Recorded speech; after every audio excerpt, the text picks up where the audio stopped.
Assalamualaikum warahmatullahi wabarakatuh. Selamat pagi, salam sejahtera untuk kita semua. Izin memperkenalkan diri, saya Subardianto, NPM 2111402P. Di sini saya akan mempresentasikan tugas UTS sejarah maritim mengenai artikulasi materi.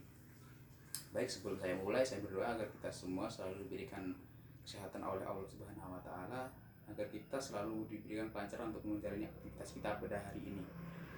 Baiklah, langsung saja ke materi. Di sini saya akan membahas bab tentang tradisi dan aktivitas maritim di Nusantara. Di sini saya akan menekankan poin pada hubungan komoditas perniagaan, pelayaran antar pulau di Nusantara, dan juga mode pelayaran di Nusantara.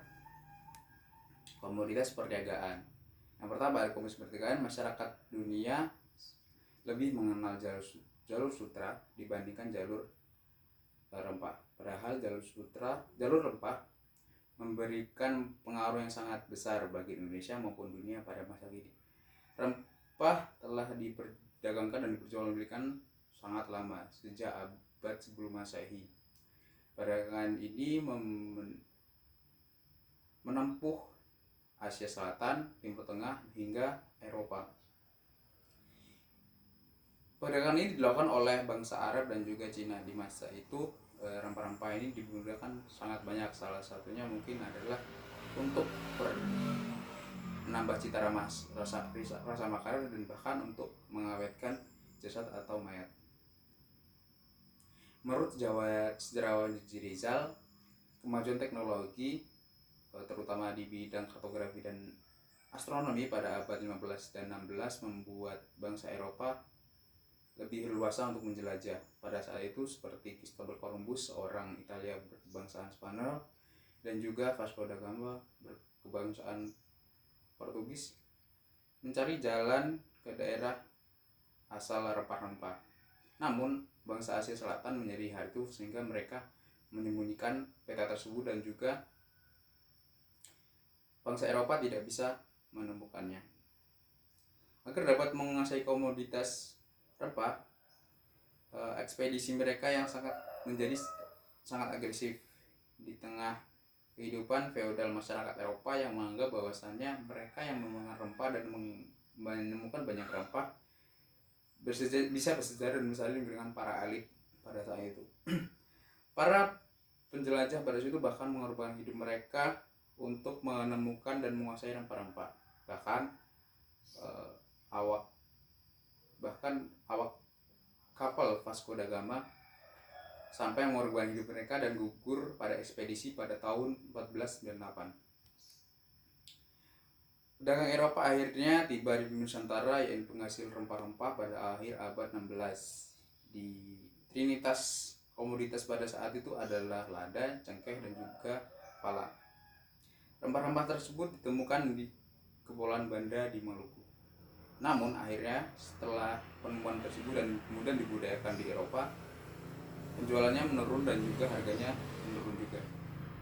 Belanda sendiri mengganti komoditas utama mereka menjadi gula dan teh.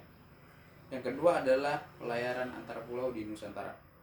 Pelayaran antar pulau di Indonesia merupakan salah satu sarana transportasi dan komunikasi. Pelayaran antar pulau yang sangat diandalkan dalam mewujudkan pembangunan nasional berwawasan Nusantara. Dalam hal fungsinya sebagai sarana transportasi, pelayaran antara pulau telah mampu menyeimbangkan pembangunan perdagangan dan meningkatkan mobilitas penduduk dari satu pulau ke pulau lainnya. Sedangkan fungsinya sebagai sarana komunikasi, pelayaran antara pulau dapat menunjukkan keberlangsungan pertukaran sosial budaya antar berbagai suku dan memungkinkan terselenggaranya hubungan pemerintah dan pusat dan daerah. Hal tersebut sebenarnya tidaklah mengherankan karena Indonesia memanglah sangat luas yang dihubungkan oleh laut. Indonesia terdiri dari lebih dari 17.000 pulau kecil dan besar, dan garis pantai yang sangat panjang, yakni sepanjang 81.000 km, dan menempati jalur silang, yakni antara Samudra Pasifik dan Samudra Hindia, yang berpenduduk sekitar 200 juta jiwa. Mode pelayaran di Nusantara. Banyak sekali mode pelayaran di Nusantara, berawal dengan batang kayu yang sering disebut dengan rakit, kemudian perahu yang didayung selanjutnya dengan layar, dan kemudian berkembang menjadi mesin. Manusia purba telah mengenal mode transportasi tersebut. Awalnya mereka melubangi batang, kemudian meruncingkan di bagian depannya, yang kemudian di Indonesia dikenal dengan nama perahu. Di benua lain seperti Afrika dan juga Afrika Selatan, benda tersebut dinamai dengan kano. Di Indonesia, sebagai negara bahari, perahu dan kapal merupakan alat transportasi dan komunikasi penting sejak awal peradaban Nusantara. Tak heran, antara transportasi yang paling banyak ragamnya di Indonesia adalah perahu. Banyak sekali nama-nama perahu ataupun jenis perahu yang ada di daerah-daerah Nusantara, seperti Pinisi dari Makassar, Sope dari Jakarta, Alut Pasa dari Kalimantan Timur, dan juga Gelati dari Bali, dan juga Karo-Karo dari Maluku. Di Indonesia, di daerah Indonesia, misalnya Kalimantan, jalur penghubung antar wilayah adalah sungai. Transportasi utamanya adalah perahu yang digunakan. Perahu ini banyak juga jenis-jenisnya di sana. Seperti yang kita kenal, ada klotok atau petimping yang hanya muat 10 orang, dan juga di sana ada disebut istilah bus kapal atau bus air, yang berupa perahu yang sangat besar dan juga menampung puluhan atau 20-an banyak penumpang.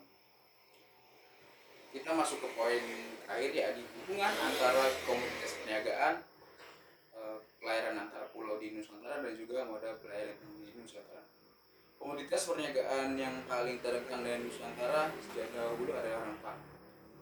Rempah-rempah sangat banyak ditemukan di Nusantara dan juga jenisnya. Misalnya lada, cengkeh, kayu manis, kapulaga, pala, kunyit, jahe, dan lain-lainnya.